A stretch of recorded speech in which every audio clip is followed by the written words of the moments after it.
Inside this room, all of my dreams become realities, and some of my realities become dreams. All my life I've awaited your coming and dreaded it. I like them French fried potatoes. Insanity runs in my family. Practically gallant. I always have a wonderful time, wherever I am, whomever I'm with. This can't be happening, man. This isn't happening. It's happening, and we're very excited about it. We've got a brand new guest on. She is Representative Dawn Gillman, brand new guest host. I don't think we've ever had her on before. You're muted, Dawn, Representative, if you'd unmute. Thank you very much for coming on the program. Thanks so much for having me, Al. So let's get a little background. You've been, 2 terms? This is your second term as a representative? Yes. And where do you represent out of? I know it's 17A, but draw it for me on a map. So, McLeod County, Meeker County, a sliver of Wright County, and a sliver of Sibley. So I live out in Dassel, Minnesota. Okay, appreciate it. Appreciate you doing this show for us. You're on a couple of interesting committees: Human Services, Finance and Policy, Environmental, Natural Resources, and Health, Finance and Policy. So you're in the game here. And I'd like to start out, if we don't, give me a little bit about you. Let's not jump into the big stuff. You're married, kids? Yeah. Yep. Married for 31 years, 5 Congrats. kids. Thank you. 2 biological, 3 adopted children. Okay. And the mix? And so we've got 3 girls, 2 boys. Okay. We co-own a manufacturing company in Dassel, Minnesota that my father-in-law started back in the 60s. Fantastic. So a small business owner, that's great. What made you get into politics? What made you want to go to the Capitol? Yeah, so when I was 20 years old, I was the youngest female in the state that was a part of the city council. Loved the process. I served for 6 years till I moved out of town. And as my husband was busy being a volunteer firefighter and first responder, I had Mondays free. So I love politics. I've always loved politics. Started a grassroots movement back in 2020 when Governor Walz decided to play politics with our kids and shut down sports and activities. So I started a group called Let Them Play Minnesota on Facebook, just a Facebook group to get things moving and get kids back to safely playing together and hanging out and doing what they love to do. And that movement grew pretty quick, and we got the attention of a lot of people. And yeah, so they called me when there was redistricting here and said, "Hey, have you ever thought about being a legislator?" So how do you like it so far? I came down and checked it out. I love it. You're 3 years in. Do you really? Yeah, I really, really, I enjoy serving. Being in politics it's a people business. I'm a connector. I love looking at things and being curious about other people's perspectives, but also getting to the bottom of it and solving some issues. So I'm grateful that my district chose to send me down to St. Paul to be their voice. And let me throw a topic out of you that I wasn't going to talk about. I haven't talked about it for weeks, quite frankly. But when you bring up your name, you do see that you put out a few news releases that you're big into chatting about, if you will, the Supreme Court ruling about fairness in girls' sports. You're an advocate for women in women's sports. Can I safely say that?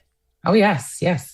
And how do you get to that point? I mean, a lot of us, it's an 80-20 issue, and we're like, well, duh, but you can't just say that at the Capitol. You must be able to put it in more words than duh.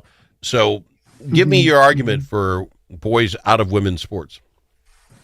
Well, I mean, think about Title IX and how hard our grandmas fought to have opportunities, and mothers fought to have opportunities for their children. And to me, there is sports available for everybody. It's already available. And again, I've had some really frank, hard conversations with lots of different people going, you want to erase this small group of people, this less than 1% group of people. And I'm like, no, there's no erasing. There's opportunities. There's already opportunities. And so, again, it's common sense to me. I want my children, like my daughter right now is a gymnast. I want her to be able to have opportunities that are fair and safe. And so, I'm excited. Girls wrestling is growing like crazy here in Minnesota. There's all kinds of things that are happening across the nation, but this just seems absurd to me. I graduated back in 1992, and this wouldn't have been even something on our radar. Yeah. So It's amazing how things change. mhm. All right. The things I did want to talk about, again, back with human services. Human services itself Mhm. is besieged with bad press. Every Yes. time we turn around, there's something that Human Services is doing, some other program that is now the governor turned off 14 of them, these programs for Medicaid services because of fraud. If you're on that Well, committee, how much time do you spend discussing this in a given day? so I co vice chair because we're in a tied house. Yeah. So I co vice chair that committee, and I'm blessed to work with some amazing people in that group. But he actually, like, let's go back to, he didn't turn off 14. That's Okay. actually something that he did not do. His press release said that that's what he was going to do, and he did do that. But in fact, he did not do that. So that he should address that again of what he's actually doing Well, with what that. did he do? Pause. Didn't he say if we think there's something there, we can hold your check for 90 days or something? Isn't that what he's actually doing, or what is he doing? Correct. And I mean, thousands of people are impacted by that. So it did rock the community in a sense of folks that are bringing services to those Hmm. most vulnerable. And again, it should be rocking the fraudsters community as well. It's wild. So we do talk about fraud quite a bit. I've met with DHS on several occasions, and they said there are ways that we can kind of bring some guardrails in. And the House GOP has done that. And we've talked about it for years. We've been bringing ideas, we've been bringing bills forward. And even the Senate Democrats, the Senate in a whole agreed that we should have an office of inspector general to kind of oversee Mhm. things. So it's a big deal because we have people that are I think of like the sweet young man that's in my own district that used to play sports with my sons that was totally fine, was in an accident, Mhm. and now he's completely 100% dependent upon others to survive because Mhm. of this accident that he was in. And I also just get my blood boils thinking of the people that are just packing up suitcases full of money and sending them money to other countries and hard-earned But tax dollars see, leaving our state. Representative, this is where the disconnect, I think, is from those that are working this issue, you, the human services, Hmm. and the foes in government, and the rest of us. And Hmm. somebody's going to say you can't write a law tight enough or whatever. What drives me nuts about each and every one of this seems to be the exact same playbook for the bad guys. Yeah. Oh, there's a service. We just tell the state of Minnesota we're doing the service. Send in any name. Give any name. It doesn't matter. Make up a name, and the Yeah. state will send you money. And Yes. we started with Feeding Our Futures, and now it's 14 other programs. How can it be that easy to steal from? You're talking about putting in some safeguards. Safeguards are, if you're under indictment for Feeding Our Futures, you get no more checks from us until we find out you're clean. It just Mhm. stops. You know what I'm saying? How can one person be Mhm. under indictment in one place and still getting checks in another? It's just stuff that I call myself normal, which I know that's an oxymoron. Mhm. But what about normal people that just say, wow, how is that not the plan? We've been Mhm. 10 years of having these kind of fraudulent things go on. How is there not that safeguard already in place? How is it even possible? Well, look at who's in charge. Governor Tim Walz is the ringleader of going, okay, here's the pocketbook. Here's what's important to Minnesotans. He always talks about caring about our neighbors. He's caring about our neighbors in other places more than he actually cares about those that are right here. Otherwise, he would be working nonstop trying to figure out what our state's doing. I've been to tons of conferences all throughout the summer with Mhm. human services and health issues, and I'm asking them. I'm looking at their budgets, and they look Yep. at our budget, and they just about fall over. People have been gasping; they cannot even believe it. So they just Well, know there's fraud there. well, let me go to break on this, and I'll let you Yeah, think about it. We'll get it on the other side. I'm not trying to set you up with this. yeah. If you are correct in that this starts at the very top, this guy could have done something about it. He doesn't care. Okay, there's two reasons for that. He doesn't care that Al's money goes to another person, possibly friends of his, whatever, whoever. He is that oblivious that I don't care where that money goes. It's none of my business, or it's on purpose. You don't get them both ways. So I'd like to talk on the other side whether it's on purpose, it's not, and if it is on purpose, well, now what do we do about it? We'll talk about it after this with Representative Don Gillman on the Al Travis Show. Braver Angels Minnesota is part of a national movement that brings together conservatives, liberals, independents, and others to restore trust, respect, and goodwill in politics. We seek not to eliminate our differences, but rather deal with them head on, with respect and understanding. We do not try to change people's views, but how they view the other side. There will always be differences. Braver Angels Minnesota believes the best way forward is to change how we deal with those differences. Join the civil conversation at mn.braverangels.org.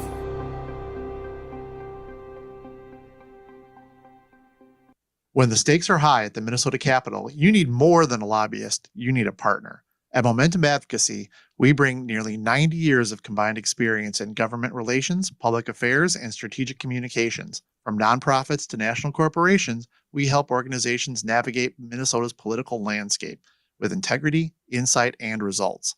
Whether you need legislative champions or headlines, Momentum Advocacy delivers. For more, visit momentum-advocacy.com. Momentum Advocacy, your friends at the Capitol.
Amongst friends, the Al Travis Show.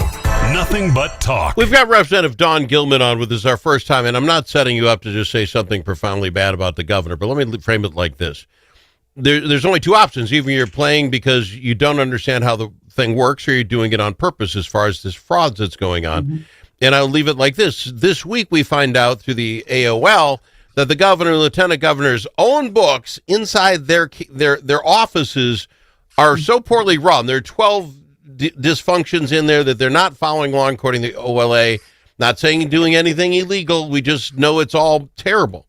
This is a guy who was a 12-year congressman, which has all the bookwork in the world and all the things you got to make sure are doing right. He's 7 years as your governor. He wants 4 more years as your governor, but he's sitting in the middle of saying, I don't know, not really know how to do those books things. And yet he's running these offices. Can he get by with, I don't know, this bookkeeping thing? It's just beyond me for the Department of Human Services and all the rest. Can he get by with that? Your thoughts? Well, he's been getting by with it. Yes. That's the thing. I mean, I put it in the framework of being a mother. If I had one of my kids just constantly going in, I thought I had $20 in my purse and it was gone. And then I don't talk about it. I don't confront any of the kids and try to figure out who it is. And we would have a real come to Jesus. Come to Jesus meeting. You bet. And so it's funny you said $20. Ownership. Yeah. The funny you said $20. I had said this to my kids. If you told your children, no, you can't have the cookie, but they went and took the cookie and nothing happened, they're going to go get 2 cookies next time because they know nothing happens. When they fill out, I fed 1,000 people for Feeding Our Futures and I got a check. Yes. Well, I can fill out 3,000 next week and I got another check. They're not doing anything wrong. They're doing things wrong, but they're not doing anything a 3-year-old, 4-year-old child wouldn't do. It just has to be harder in Minnesota to do it to us, doesn't it? Well, again, they're laughing all the way to the bank or wherever they're bringing the money. I mean, we've seen where some of it's gone, but you talk about the cookie. How do you give a cookie back once you've eaten it already? I mean, and that's what's happening. Okay. Yeah. That is what's happening. And we are standing up. People that have been moderate, Democrats, independents, and even very left-leaning Democrats are sick of it. Senator Rest came out and said right away, this is ridiculous. You can't do this anymore. She said, enough is enough. And so what we have to do is, again, just keep shining a light on the truth. And the truth is, do your job. He's proving time and time again, he will turn and run the other way, or he'll point fingers at people that he's put in charge. Only one person has been fired under his watch.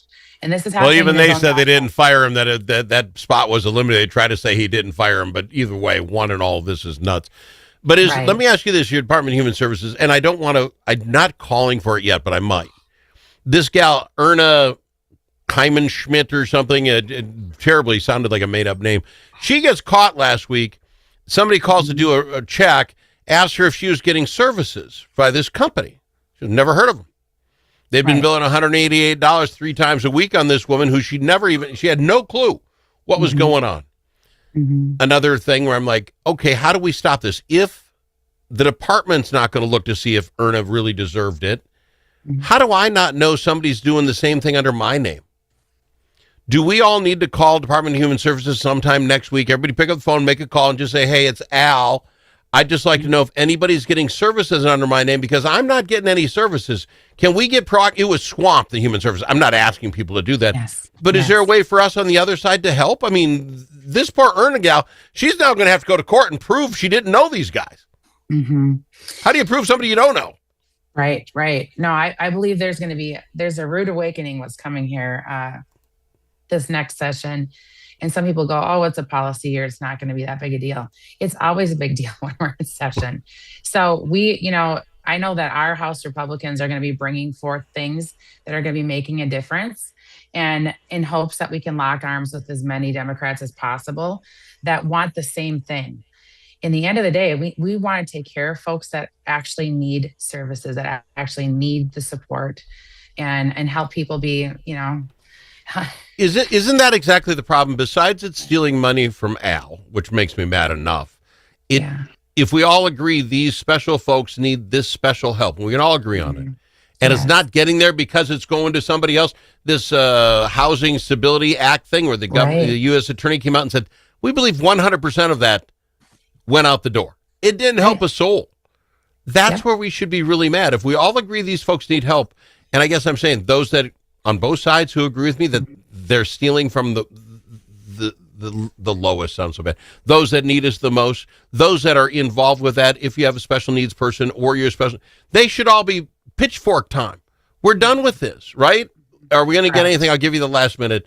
Do you think something's going to happen in the next session? Yeah, I think there's going to be some things that will happen this next session. And again, I could be very optimistic, and I've been meeting with folks, across the aisle all throughout the interim right now, and just in hopes that we can do some good for Minnesota.